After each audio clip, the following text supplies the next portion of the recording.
فتاح يا عليم يا رزاق يا كريم. مالك بس يا حبيبي؟ رمضان كريم. يا ست اللهم اني صايم. ايه في ايه؟ زغلول. ماله زغلول؟ هو بالليل والصبح عاوز ايه تاني؟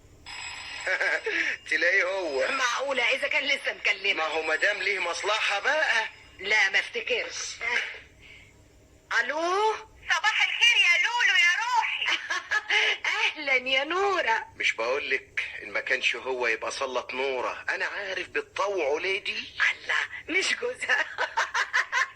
بتضحكي على ايه يا داليا؟ لا ابدا يا حبيبتي مفيش حاجة، انتي وحشاني موت. وانت كمان. ها الدكتورة جهزت؟ دكتورة ايه؟ بنتك. هو احمد ما قالكيش؟ لا ما قاليش. اصل زغلول عاوز يروح معاها المستشفى. خير ان شاء الله. خير. اخت زغلول بقى مالها يا حبيبتي؟ ابدا عاوزة تطمن على الحمل في المستشفى عند الدكتورة بجهاز الموجات فوق الصوتية. وماله يا حبيبتي، اهي الدكتورة جاهزة واحمد كمان يوصلكم. يا داليا اثبات السعادة ما تدبسنيش في مشاوير ساقعة. الله، وايه يعني بقى يا حبيبي؟ دي اخت جوز اختك. والله لو ما كان ببلاش ما كان سأل في اخته. طب بس لا تسمعك في التليفون. الو، ايوه يا نورة يا روحي. انا متهيألي كده يعني اني بتقل عليكم. ده انا كمان جاية معاكم. لا يا حبيبتي ما تكلفيش خاطري. يا خبر يا نورة، ودي تيجي؟ لازم اطول رقبتك مع سلفتك يا اختي، وده اسمه كلام برضو؟ يا منافقين. انت نازلة علشان شغل. الله بقى، جرى ايه يا احمد؟ اتفضلي يا طنط على اوضه الكشف. ايه هتتاخر يا دكتوره؟ لا حالا يا ماما. دكتورة؟ نعم يا انكل زغلول. خدي بالك منها يا دكتورة، ده باين الحمل ولد. اكيد ولد يا اخويا، حاكم الحامل لما شكلها يحلو يبقى اللي في بطنها ولد. اما عليكوا تقاليع. طب ولما تكون بنت؟ اسكت يا حماشي، اعمل معروف ما تنقش. حاكم انت نقك. اثبت السعادة يا زغلول. بس خلاص هاف تايم يا جماعه، انتوا ناسين ان احنا في مستشفى. اللهم اني صايم. اصل يا ابي احمد لما تكون الست حامل في بنت بعيد عن السامعين بقى يعني.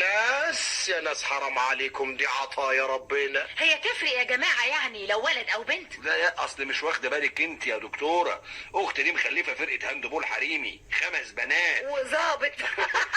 احنا بقى محتاجين الظابط ده لانه هيعيد الحماية لبيت اختي. يا سلام. ايوه، اصلك مش واخده بالك، جوزها هيتجوز عليها بقى لو جابت بنت سادسه، وبيني وبينك فرقه الهاند بول دي كلها بالمدربه هيقع في قرابيزي انا وزغلول.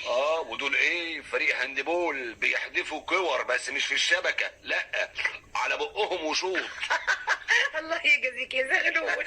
كل يبحث عن ليلاه. ما بلاش ليلاه دي يا عم، اعمل معروف ما تنقش في الصباح المشبر ده. عايزين ولد. بقول لك ايه يا احمد، انت مش عاوز تسلمني على ودانك وتسمع كلامي وتروح؟ ما انا خلاص وصلتك ومهمتي انتهت يا ندل. هو انت واخواتك بتوع طب انتوا عايزين نجارين؟ خلاص احنا ماشيين، بس لما نطمن اذا كان ولد ولا بنت. ولد ولا بنت؟ انتوا هتجننوني يا خلق. دي لسه في الشهور الاولى، يعني لسه هتولد مش دلوقتي. ما هي يا بابا احنا عندنا اجهزه التراسونيك حديثه بتكشف نوع المولود. الله استغفر الله العظيم. عن اذنكم اطمن واجي اقول لكم. يا ناس ده احنا وصلنا لزمن وسواس. لو ولد هنحلي لك بقك يا ابي احمد. طب ولو بنت؟ هولدها دلوقتي غصب عن عينيها وعينين ابوها وامها وعينين منتخب كرة اليد الحريم. يا راجل حرام، ده قتل للنفس. انا عارف صايمين ليه، ما تفطروا بقى زي المجوس. معك حق يا احمد. يا ابي احمد اصلك ما تعرفش لو جت بنت هتعمل فيها ايه وفينا ايه. حرام يا عالم، حرام يا ناس التأفف من أقدار وعطايا ربنا. ده الأمثلة كتيرة طبعا، وآخرهم ربعة العدوية شهيدة العشق والصوفية. سوري يا جماعة معلش. اهي الدكتورة جت، طمنينا. لا ما دام قالت معلش يبقى هارد لك. منتخب اليد هيتمرن في بيتي. تأتي الرياح بما لا تشتهي السفن، بس بإذن الله هتبقى عالمة أو أديبة. ما تكمليش، ما خلاص، ما انت نطيت ونقيت فيها يا حماش. والله يا حماش بقى محتاس معاكوا يا ناس.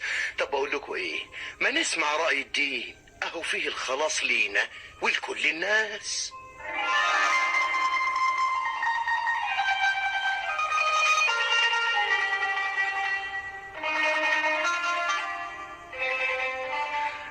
زغلول ما يصحش تتضايق من خلفة البنات، وتحاول أن تعرف نوع الجنين بوسائل علمية حديثة قد تصيب وقد تخطئ، لأن الذي يعرف نوع الجنين واحد فقط وهو الله سبحانه وتعالى.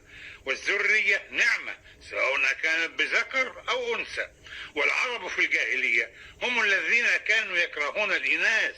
قال تعالى: وإذا بشر أحدهم بالأنثى ظل وجهه مسودا وهو كظيم يتوارى من القوم من سوء ما بشر به أيمسكه على هون أم يدسه في التراب ألا ساء ما يحكمون.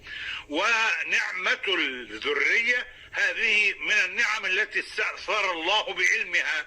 لله ملك السماوات والأرض يخلق ما يشاء، يهب لمن يشاء إناثا ويهب لمن يشاء الذكور أو يزوجهم ذكرانا وإناثا ويجعل من يشاء عقيما إنه عليم قدير.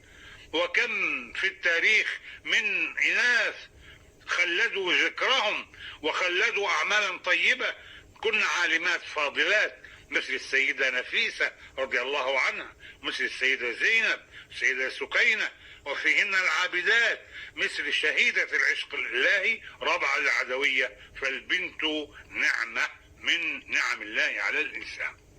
دكتور عبد اسكت يا زغلول، انا اكتشفت حاجة غريبة قوي. في ايه؟ ابي احمد. ماله سي احمد؟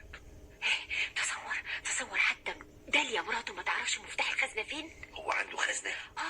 خزنة قديمة عاملة زي الدولاب كده، كانت بتاعت جدي من زمان في دوار الجنينة، وطبعا كلها اسرار مخبيها عليك وانت ووالدتك. عم راس المرحوم والدك. يا اخي انت دايما ظنان كده. سلمي لي على ودانك بقى واسمعيني، طريق الجحيم مفروش بسلامة النية. تفتكر؟ الا افتكر ونص. بس لا، اخويا احمد مؤمن ومصلي. جايز انتوا احرار بقى. خزنة قديمة مرمية في دوار. صح، افتكرت. عارف اني شايل شوية عملات قديمة في الخزنة مفيش منها تساوي ثروة. انا وارث الهواية دي عن المرحوم بابا، كمان خنجر وسيف فضة قدام، انما ايه حكاية. مالك يا زغلول؟ لا ابدا مفيش حاجة، بس بقول ايه يا زغلول؟ طب ما اروح انا اشوف لك الحكاية ايه في الخزنة القديمة. جايز يعني يكون مخبي عنكم ورق ولا حاجة. ايه، نفتح الخزنة يعني نسرق؟ انا برضو قلت نسرق، انت حرة. الحق عليا اللي عاوز احافظ لك على حقك، الحق عليا اني قايم بدور الزوج الوفي المخلص الحريص على حقوق مراته. بس انا يعني احنا عندنا ابن محتاجين نعمل له مستقبله. اسمحي لي بقى، ابننا اولى بحقوق امه. طيب تفتكر الخزنة هيكون فيها ايه يعني؟ حد عارف؟ حاكم اخوك ده يعني مقفلها واخد الناس في دوكه بالظبط والربط، واثبت السعادي وما تثبتش السعادي، اهو نحرص وما نخونش. بس يعني يا زغلول كنت يعني عايزه اقول لك، احنا في زمن عاوز الواحد ينام زي القطط بعين واحده. والله ما انا عارفه اقول لك ايه يا زغلول. انا بصفتي امين على حقوقك